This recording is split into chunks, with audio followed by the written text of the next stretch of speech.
Hello and welcome to Tete by Fresco Media. We've been off for a few weeks for various reasons, but we're back and we're back with, I would say, a bang. We're actually going to be looking at Indian football and more specifically the Indian Super League, which commences its new season on November the 20th. Very exciting season actually because it's the first big tournament that has been able to get permission to be played in India. It is being played in Goa behind closed doors, and all 9 teams have a 5-month period in which they're going to be restricted to a bio bubble.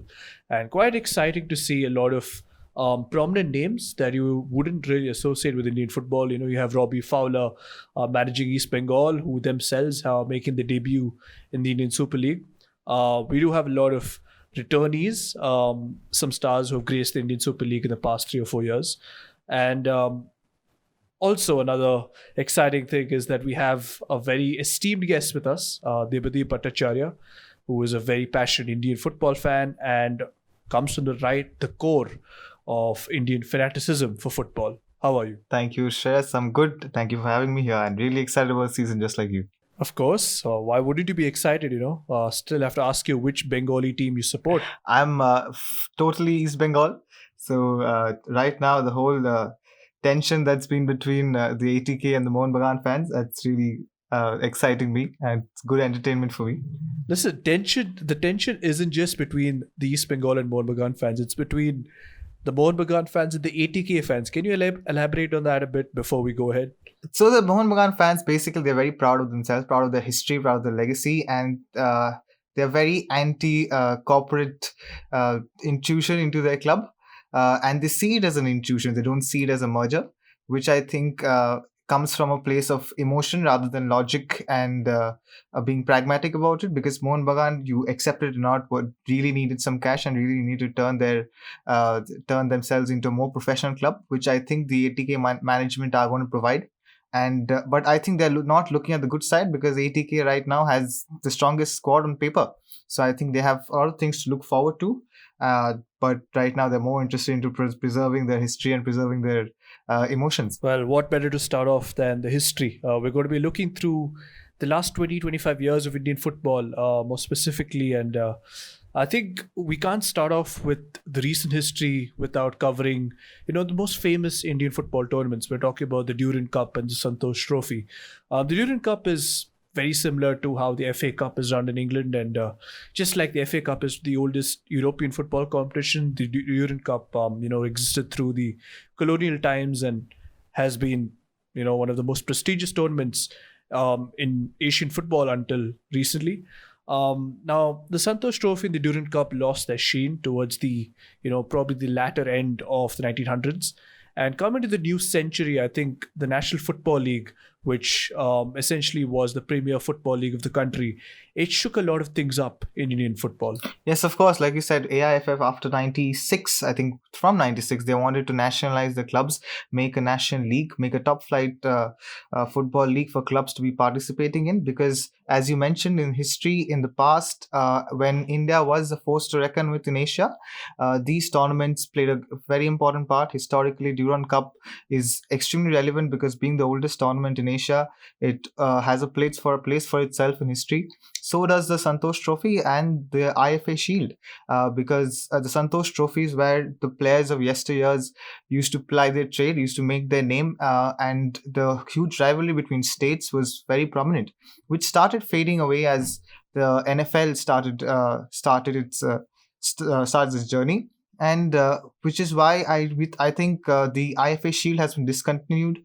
In the last few years, the Durand Cup was discontinued. But again, tell me, the Durand Cup has again started as a pre-season tournament. Do you think it can be brought back to its lost glory? Can it be? They can't capture the past glory if they brand it as a pre-season tournament. This should be a tournament, I guess, that the new owners of Indian football, which is FSDL, or Football Sports Development Limited, which is basically backed by Reliance, and that's why you see Neeta Ambani coming forward as the first lady of Indian football, really.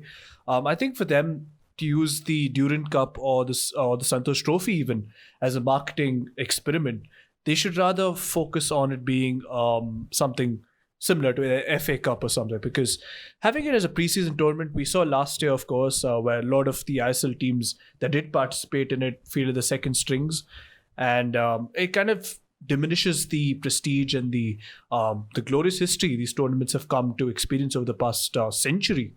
But on that note, 2006, the National Football League, or the NFL, was rebranded as the I League. And this is kind of a turning point in the sense that the I League looked at bringing corporate owners into the fray. We did see, the likes of Mahindra United and JCT experiencing a lot of success during these times. But eventually, towards the end of the decade, they crumbled due to financial pressure. Of course, like you said, I think the I League was a very good platform for Indian clubs to be in a top flight league. It made a lot of sense, and AIFF did a good job in managing it and how they started this new initiative of corporate entries, because what it did is it opened doors for clubs from places where football is not so prominent. Like you said, I might come from the right place for football in India. But clubs like Chennai City, Minerva Punjab, Mahindra United from Mumbai, these kind of clubs, they started entering the I League, and they had a lot of on-field success, which is good for them, because that showed that football is present in all parts of our country, which is great for football in our country. So, of course, having said that, the I League perhaps couldn't maintain its prestige and maintain its efficiency in terms of finances, because as we all know, all these clubs that you mentioned, Mahindra United, JCT, they have all shut operations. Pune FC, Bharat FC, they're all shutting their operations because of financial crunch. What do you think is the reason for that? Yeah, I think, like you said there, a main key reason is the fact that there has been a lack of interest in local Indian football. Of course, Mohun Bagan and East Bengal have been traditional household names. They come from a very decorated part of the country in terms of football heritage.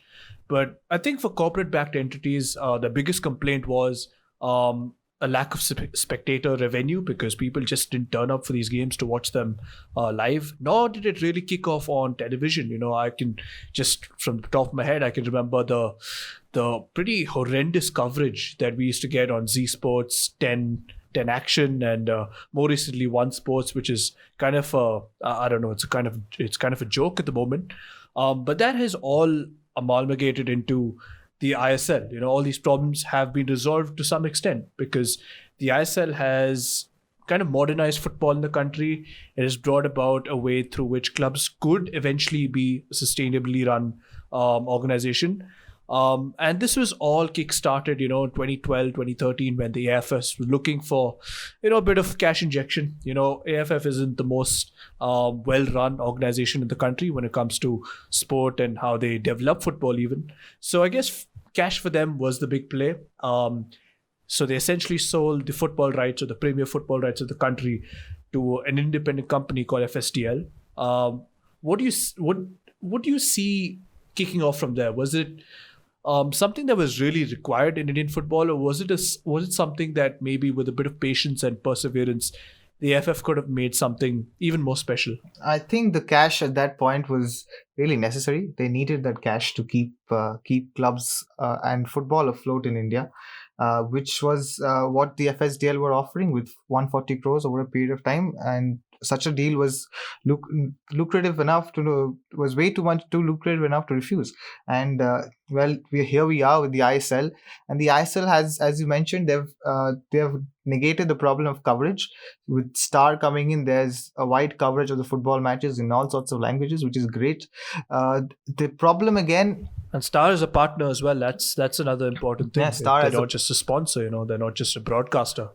Absolutely, but the problem persists in still attracting crowd to the stadiums, because attendance has been gradually falling as the seasons have gone on. In the first season, of course, there has been a lot of attendance into stadiums, but I think a few clubs do have a great attendance, namely the Bangalore FC, the Kerala Blasters.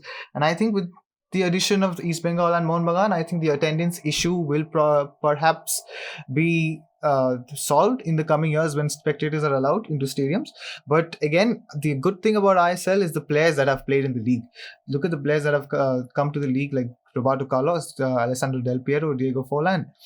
These kind of players who played in the World Cup, played in the most elite competitions in Europe. Nicolas Anelka has played everywhere. So these kind of players coming to India, the Indian football attracting them to come and play is great for Indian players themselves, because they bring a wealth of experience with them and wealth of knowledge that they can pass on to Indian players, and which will do them a real good. But again, I think coming to the third season, fourth season, I think that's when the owners started realizing, because I think the attendances dropped because there were a lot of draws in the games. The leagues suddenly became uninteresting, and that's when they found out that okay, we have to be in the league for the long run financially, because no club was breaking even after 3 or 4 years, as was promised by the AIFF or the FSDL. Right, so they thought that okay, we have to be in the long run. So suddenly the player recruitment strategy also changed into getting foreign players playing in Asia who are still in their prime. Players like Roy Krishna, players like David Williams, and these kind of players again will increase competition in India. And also, I think I think you raised an interesting point there. The influx of more signings that are at the peak rather than probably the last 2 or 3 years and just want a payday. I think what kickstarted it all, in my opinion, was the formation of Bengaluru FC and the kind of professional attitude that they took. At this point in time, they were the only club in India to be accredited by the AFC pertaining to the standards. So I think that was a key moment because, like I mentioned, all the other Indian clubs did not adhere to the strict criteria that the AFC lays out in terms of licensing a club. So within all that context and the fact that ISL was a private league at the time, the first 2-3 years, which was only lasting for 2 or 3 months, the moment it became a bit of a longer term league with 3 or 4 months, I think it all changed because you saw the likes of, like you mentioned, ATK going out and signing Asian players in their prime. And that has juiced up the competition. This season, like we're going to come out to mention a few times, we are seeing players that you'd never associate at this time in their careers playing in the ISL. And that bodes very well for the competition. Absolutely. I think you put that spot on because Bangalore FC set the standards on how to run a club, I think, in the ISL, and every other club is trying to follow that suit, look at Hyderabad, they're associating themselves with Dortmund. They look at ATK, who have started who have had a junior team playing in the Calcutta League. So they're looking at putting an establishment out there, putting a structure in place so that they are just not franchisees. They're just not being in existence for as long as the league is being played. So I think that change of attitude, a change of how they see themselves in the league is a welcome change, because when it started, I think it was kind of a replica of the IPL. They wanted a financial profits from it, financial return from it, just as the ISL had provided, and which had actually sprung a lot of private leagues in Kabaddi, Pro Kabaddi League, look at the Badminton League.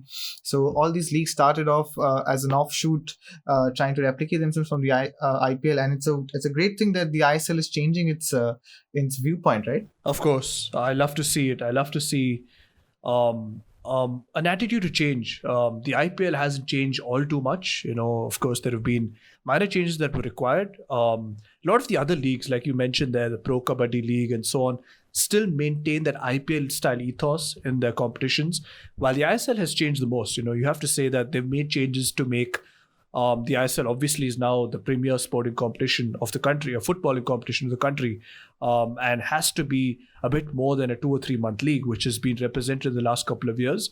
And I think that is great because we want the merger to go ahead. We want more teams in the ISL and we want more competition. We want more representation in Asia. And I think this was a great move that they made the ISL have a AFC Champions League slot, which FC Goa are due to play in.